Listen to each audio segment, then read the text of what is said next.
Praise the lord. దేవుని నామానికి మహిమ కలుగును గాక. ఈరోజు దేవుని వాగ్దానము, దేవుడు తగిన సమయమందు మిమ్మును హెచ్చించునట్లు ఆయన బలిష్టమైన చేతి క్రింద దీన మనస్కులై ఉండుడి. 1 పేతురు రాసిన పత్రిక 5వ అధ్యాయం 6వ వచనము.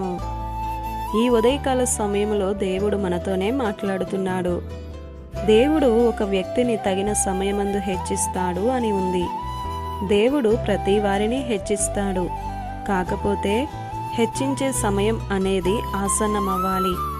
అంటే ప్రతిదానికి ఒక సమయము కలదు అని బైబిల్ చెప్తుంది. మనకైతే ఒక సమయం సందర్భం అనేది ఉండదు.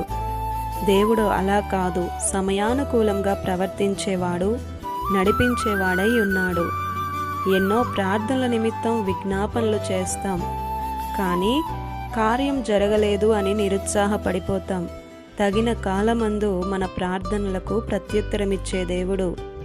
ఆయన చేతి క్రింద దీన మనస్కులై ఉండుడి. ఆయన చేతులు బలిష్టమైనటువంటి చేతులు.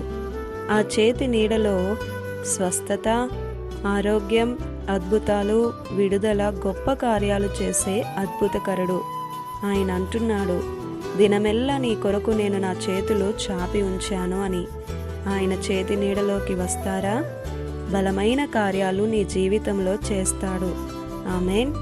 దేవుడు కార్యం చేసినంత వరకు మనం ఆయన యందు దీనత్వంతో, తగ్గింపుతో, విధేయతతో ఉంటే తప్పకుండా ఆశీర్వదించబడతాం. తగిన సమయం వచ్చేంత వరకు ఓపికతో నిరీక్షణ కలిగి ఆయన దీవిస్తాడని విశ్వాసముతో జీవించాలి.